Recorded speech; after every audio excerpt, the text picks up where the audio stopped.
చెప్తారు. సో వాళ్ళేమో నైతిక విజయం మారే అంటున్నారు. రాజకీయంగా రాజకీయంగా అభ్యర్థి మాకు రాజకీయాల్లోకి లేకపోవడం అన్ని రకరకాల కారణాలు చెప్తోంది BRS. So first of all 24,729 ఓట్ల మెజార్టీతో గెలిపించినటువంటి జూబ్లీ హిల్స్ ఓటర్ మహాశయులందరికీ కూడా పేరు పేరున కృతజ్ఞతలు తెలియజేస్తున్నాను. అన్ని తానై పనిచేసినటువంటి ముఖ్యమంత్రి గారికి మరొకసారి ధన్యవాదాలు తెలియజేస్తాను. అన్ని తానై పనిచేసిన మట్టుకే గెలిచింది. సో ఇట్స్ టీమ్ వర్క్ కదా. సో పైన టీం హెడ్ ప్రాపర్గా గైడ్ చేస్తే ఆటోమేటిక్గా కిందంతా పనిచేస్తారు. సో బట్ కాంగ్రెస్ పార్టీలో ఫస్ట్ టైం అదే ఇందాక చెప్తున్నారు సోదరులు కూడా, పైనుంచి కింది వరకు కింద వార్డులో ఉన్నటువంటి వ్యక్తి నుంచి పైన ముఖ్యమంత్రి గారు ఇచ్చిన ప్రతి విషయాన్ని కూడా ఎప్పటికప్పుడు మానిటర్ చేస్తూ ఫాలో చేస్తూ జరిగినటువంటి దాంట్లో ఒక టీం వర్క్ సక్సెస్గా మనం చెప్పాల్సిన అవసరం ఉంది. అన్నిటికన్నా ఇంపార్టెంట్ ముఖ్యంగా లోకల్ స్థానికుడైనటువంటి నవీన్కి టికెట్ ఇవ్వడం కూడా ఇక్కడ కలిసి వచ్చిందని చెప్పాల్సిన అవసరం ఉంది. బీసీ బిడ్డలకి బీఫామ్ ఇస్తే గెలిచి చూపిస్తారని ఇది ప్రూవ్ అయిందని చెప్పాలి. ఎగ్జాక్ట్లీ. సో ఇది కనుక అటు ఇటు ఏమైనా అయింటే ఇప్పుడు అందరూ రేవంత్ అన్న మీద పడేవాళ్ళు. బీసీ ఉద్యమాన్ని మీద వేసుకున్నావు చూసినావా ఏమైందని అన్న మీద ఏడ్చేవాళ్ళు అందరూ. బట్ అల్టిమేట్ గా ఇవాళ జూబ్లీ హిల్స్ లో ఉన్నటువంటి ఓటర్లు అందరూ కూడా ఆ వాదాన్ని నిలబెట్టినారు. అందుకని కూడా మరోసారి కృతజ్ఞతలు తెలియజేస్తున్నాను.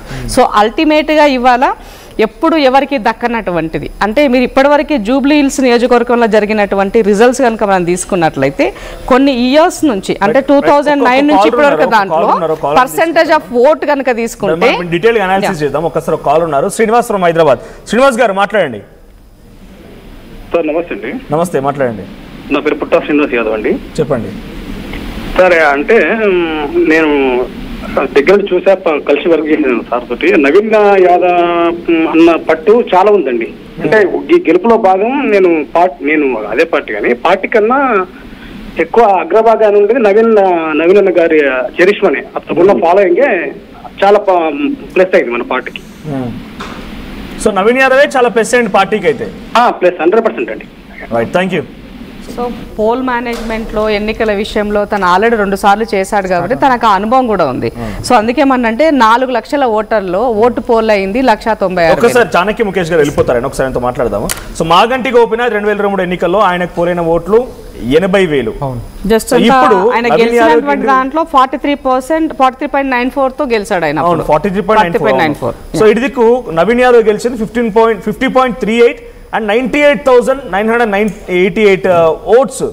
ఎట్లా చూస్తారు ఈ డిఫరెన్షియేట్ అని? ఇప్పుడు ఎలా అంత పాసిబుల్ అయింది? ఇంత షార్ట్ పీరియడ్ లో కాంగ్రెస్ పార్టీ ఇంత వైప్ ఎట్లా క్రియేట్ చేయగలిగింది? ఫస్ట్ వాళ్ళు సక్సెస్ అయింది పోల్ మేనేజ్మెంట్, తర్వాత పవర్ పాలిటిక్స్ ప్లే చేయడంలో, బూత్ మేనేజ్మెంట్ చేయడంలో, ఎలక్టోరల్ మేనేజ్ చేయడంలో, వీటన్నిటిలో డే 1 నుంచి ఎప్పుడైతే మా బైపోల్ ఎలక్షన్ స్టార్ట్ అయినాయో ఎలక్టోరల్ మేనేజ్మెంట్ జరిగింది. తర్వాత బూత్ మేనేజ్మెంట్ జరిగింది. బూత్ మేనేజ్మెంట్లో అవుటర్ ఓటర్స్ని ఐడెంటిఫై చేయడం జరిగింది, ఎక్కడెక్కడ ఉన్నారో వాళ్ళని క్యాచ్ చేయడం జరిగింది. లాస్ట్ 3 days ఆఫ్ గేమ్లో పోల్ మేనేజ్మెంట్ ఫస్ట్ టైం మంత్రులు ఎమ్మెల్యేలు అందరూ కలిసి యూనిటీగా ప్రతి ఓటర్ని 60% ఆఫ్ ఓటర్స్ అంటే అక్కడ మనకు 4 lakhs ఓటర్స్ లిటరల్గా ఫిగర్ ఉన్నా మనకు కౌంట్ అయ్యేది 2,40,000 దొరుకుతారు ఎక్కువ. 2,40,000లో కూడా వీళ్ళు ఆల్మోస్ట్ 2 lakhs ఓటర్స్ని క్యాచ్ చేశారు. 2 lakhs ఓటర్స్ని క్యాచ్ చేయడం, 2 lakhs ఓటర్స్ని ప్రతి 100 ఓట్లకు ఒకరిని కార్పొరేషన్ చైర్మన్ లేకపోతే ఎమ్మెల్యేను వాళ్ళ స్థాయిని పెట్టి అక్కడ మెయింటైన్ చేయడం. At the same time vitamin M అన్నారు మీరు, విటమిన్ ఎంని 60% ఆఫ్ ఓటర్స్కి రీచ్ అవ్వడం, విటమిన్ అంతే చేయడం, ఇది సక్సెస్ అయింది. ఈ విషయంలో లాస్ట్ 3 daysలో బీఆర్ఎస్ గెలుస్తున్న వేవ్ ఎప్పుడైతే వచ్చిందో ఆ వేవ్ని ఓటర్గా మార్చడంలో విటమిన్ ఎం బీఆర్ఎస్ తరపున ఓటర్ దాకా రీచ్ అవ్వలేదు, మధ్యలోనే మిస్ అయిపోయింది. దానివల్ల అట్ ద సేమ్ టైం బయట నుంచి వచ్చిన ఎమ్మెల్యేలు, ఎక్స్-ఎమ్మెల్యేలు, కార్పొరేషన్ చైర్మన్లు అందరూ పనిచేయడానికి వచ్చిన వాళ్ళు లాస్ట్ 8th వరకు బాగా వర్క్ చేశారు. ఇక 9th నుంచి ఎక్కడంటే ఒక టీ షాప్లలో, రూమ్లలో కూర్చొని పనిచేయడమే సరిపోయింది తప్ప ఆ last 2 days leadership of KTR this is the first నాకు తెలిసి ఒక చాలా ఛాలెంజింగ్ గా తీసుకున్న ఎలక్షన్ ఇది. అప్పుడు ఆ టైంలో కంటోన్మెంట్ టైంలో కూడా ఛాలెంజింగ్ అనేది 8th వరకే ఛాలెంజ్ అని చెప్పుకోవాలి. 9th నుంచి ఛాలెంజింగ్ ఆయన స్వతహాగా అక్కడ క్లియర్ కనపడుతుంది కదా. క్యాంపెయినింగ్ ఫెయిల్ అయింది last 2 days, booth management fail అయిపోయింది, పోల్ మేనేజ్మెంట్ ఫెయిల్ అయిపోయింది. ఎలక్షన్ జరుగుతున్న రోజు ఏందా మిత్రుడు చెప్తున్నప్పుడు ఒక బూత్లో 25 శాంపిల్స్ తీస్తే 23 శాంపిల్స్ కాంగ్రెస్ చెప్పి ఒక శాంపిల్ అంటే ఆ ట్రెండ్ మాకు కూడా కనిపించింది. అక్కడ సైలెంట్ ఓటింగ్ ఉంది కాబట్టి కొంచెం మనం డిఫరెన్షియేట్ చేసుకుంటూ మినిమం 5% గెలుపు పక్క. నిన్న కూడా మనం చెప్పుకున్నాం గెలుపు కాంగ్రెస్ పక్క, మెజారిటీ ఎంత వస్తుంది మినిమం అయితే 5% వస్తుందని చెప్పుకోవడం జరిగింది. అలా లాస్ట్ 3 డేస్లో ఛాలెంజ్ అనేది కేటీఆర్ నుంచి లేదు. అండ్ జూబ్లీ హిల్స్ ప్రజల్లో ఎక్స్పెక్ట్ చేసింది ఏంటంటే కాంగ్రెస్ మీద యాంటీ ఇన్కమెంట్ ఉంది, మరి యాంటీ ఇన్కమెంట్ నుంచి ప్రశ్నించే ప్రతిపక్ష నాయకుడు ఎక్కడ, కనీసం ప్రతిపక్ష నాయకుడు వచ్చి మమ్మల్ని ఓట్లు అడగడా అనే ఒక ఈక్వేషన్. ఆ రోజు యాటిట్యూడ్ ఏదైతే జనరల్ ఎలక్షన్స్ లో యాటిట్యూడ్తో ఓడిపోయింది. జనరల్గా ఇప్పుడు ఈ ఒపీనియన్ ద్వారా మా ప్రతినిధులు చాలా మంది గ్రౌండ్లోకి వెళ్ళినా లేకుంటే క్రాస్ రూట్స్లో రూరల్ ఏరియాస్లో ఉన్నా కూడా సో ఇకనైనా అంటే పబ్లిక్ నుంచి వచ్చేటువంటి మాట కానీ బీఆర్ఎస్ పార్టీ శ్రేణుల నుంచి ఇకనైనా కేసీఆర్ నేలను చూడాలి అని చెప్పి బీఆర్ఎస్ పార్టీ శ్రేణులు అడుగుతున్నారంట వాళ్ళు చాలా మంది. ఎందుకంటే బయటికి రావాలి ఇకనైనా మా కార్యకర్తలు చూడాలని అడుగుతున్నారంట వాళ్ళంతా. ఇప్పటికీ ప్రజలు అదే కోరుకున్నారు. ఇంకోటి ఏంటంటే ఈ ఎలక్షన్స్ ద్వారా ఇంకోటి ఖచ్చితంగా ఒక స్పష్టత వచ్చింది. తెలంగాణలో ఇప్పటివరకు ప్రతిపక్ష పాత్ర పోషిస్తుంది అనుకున్న బీజేపీకి ఇక్కడ డిపాజిట్లు ఎప్పుడైతే కోల్పోయిందో ప్రతిపక్ష స్థానంలో బీఆర్ఎస్ఏ ఉంటుంది. కాంగ్రెస్ వర్సెస్ బీఆర్ఎస్ఏ తెలంగాణలో ఎలక్షన్స్ నెక్స్ట్ జరగబోతున్నాయి. ఈవెన్ జీహెచ్ఎంసీ కావచ్చు, లోకల్ బాడీ ఎలక్షన్స్ కావచ్చు, రేపు వచ్చిన ఏ కార్పొరేషన్ ఎలక్షన్స్ అయినా తెలంగాణలో బీజేపీ అనేది థర్డ్ పొజిషన్. ఈవెన్ డిపాజిట్స్ కూడా గతంలో ఏదైతే పొజిషన్ ఉందో ఆ పొజిషన్లో ఉంటుంది. ప్రతిపక్ష హోదాలకు బీజేపీ రాదనేది ఈ ఎలక్షన్ ద్వారా ఒకటి క్లియర్గా ప్రజలు చెప్పారు. ఒక కాలర్ ఉన్నారు అశోక్ కుమార్ ఫ్రమ్ మహేశ్వరం. అశోక్ కుమార్ గారు మాట్లాడండి. సార్ నమస్తే. సార్ నమస్తే అండి. సార్ ఈరోజు ఎలక్షన్ రిజల్ట్ వచ్చింది, గెలిచిన అభ్యర్థికి శుభాకాంక్షలు.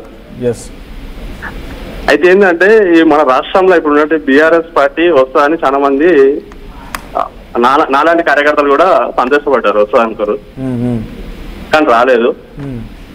కాకపోతే అక్కడ ఉన్న డబ్బు మయమా ఉన్న కొంచెం బెదిరింపు. సీఎం రేవంత్ రెడ్డి ఏమన్నారంటే మీరు నాకు ఓట్లు అయిపోతే మీకు 2500 రావు, బస్ ఫ్రీ చేస్తాయని. జనరల్ గా మీరు కాలర్ కాబట్టి చెప్తున్నా నేను, ఏ నాయకుడు ఎవరు అట్లా అంత ఘోరంగా చెప్పరు. జనరల్ గా అది ప్రచారం చేసి ఉండొచ్చు బీఆర్ఎస్ పార్టీ అట్లా రకంగా చెప్పి కొంత ఓట్లు మరణించుకునే ప్రయత్నం చేయవచ్చు. కానీ ముఖ్యమంత్రి రేవంత్ రెడ్డి ప్రసంగాలు ఎక్కడ కూడా డైరెక్ట్ గా మీకు పెన్షన్ రాదనో, ఇందిరమ్మ ఇండ్లు రాదనో, కరెంట్ కట్ చేస్తామనో ఇటువంటి డైరెక్ట్ గా స్టేట్మెంట్ అయితే లేవు. బికాస్ సార్ వాళ్ళని లేదు సార్, ఇక్కడ వచ్చినటువంటి ఆ కార్పొరేషన్ వాళ్ళు, ఎమ్మెల్సీ వాళ్ళు కానీ ఇన్ఛార్జ్ వచ్చారు వాళ్ళు, ఎమ్మెల్యేలు కానీ వాళ్ళు చెప్పడం అనమాట, ఇండియన్ తిరగడం ఈ విధంగా చెప్పడం వల్ల కొంచెం భయాందోళన అనేది చాలా మందికి వస్తుంది. అది జరిగింది అది ఇక్కడ. ఇంకోటి బీఆర్ఎస్ పార్టీ మైనస్ ఏమైందంటే అక్కడ ఉన్నట్టు ఒకటి ముస్లిం అయిన వ్యక్తిని జైన్ చేసుకున్నారు బీఆర్ఎస్ పార్టీలకు, ఒక ఇండిపెండెంట్ ని. దాని వల్ల బీఆర్ఎస్ పార్టీ చాలా మైనస్ అయింది అక్కడ. ఎందుకంటే ఆయన అక్కడ ఉన్నటువంటి హిందువులను రెచ్చగొట్టి 10 నిమిషాలు ఇస్తే మిమ్మల్ని అది చేస్తాం ఇది చేస్తాం అన్న వ్యక్తిని బీఆర్ఎస్ లో జాయిన్ చేసుకున్నప్పుడే బీఆర్ఎస్ పార్టీ చాలా మంది కూడా ఈ పార్టీకి ఓటు వేయదు మనం అని అనుకోకుండా కాంగ్రెస్ పార్టీకి వేసారు. బీజేపీకి వేస్తే గెలిచే అవకాశాలు లేవు కాబట్టి కనీసం కాంగ్రెస్ కలేదాం అన్నట్టు కాంగ్రెస్ పార్టీకి వేసారు. బాగుంది సార్, గెలిచే మంచిదే, కానీ వర్క్ మాత్రం మంచి చేయాలని నా కోరిక. Right thank you. సో ఓవరాల్గా వచ్చినటువంటి సర్వే ఫలితాల్లో అన్ని pre poll and exit poll ఫలితాల్లో ఎగ్జాక్ట్గా కొంత రెప్లికేట్ అయింది మాత్రం పాలిటిక్స్ అనేది. సో 13% అన్నారు, ఇప్పుడు వచ్చిన దాంట్లో ఆల్మోస్ట్ అదే రెప్లికేట్ అయింది. 38.13 బీఆర్ఎస్ పార్టీకి వస్తే 50.38 మీరు ఇచ్చిన దాంట్లో బీఆర్ఎస్ పార్టీకి 33%, కాంగ్రెస్ కు 46% ఇచ్చారు, బీజేపీకి 14% ఇచ్చారు. లీడ్ వచ్చేసి 13% ఇచ్చాం. లీడ్ 13% కి ఎగ్జాక్ట్ మ్యాచ్ అవుతుంది, 12.7% లీడ్ కి మ్యాచ్ అవుతుంది. అండ్ ఇక్కడ మేము ఏదైతే బీజేపీ ప్రెడిక్షన్ చేశామో బండి సంజయ్ లాస్ట్ 2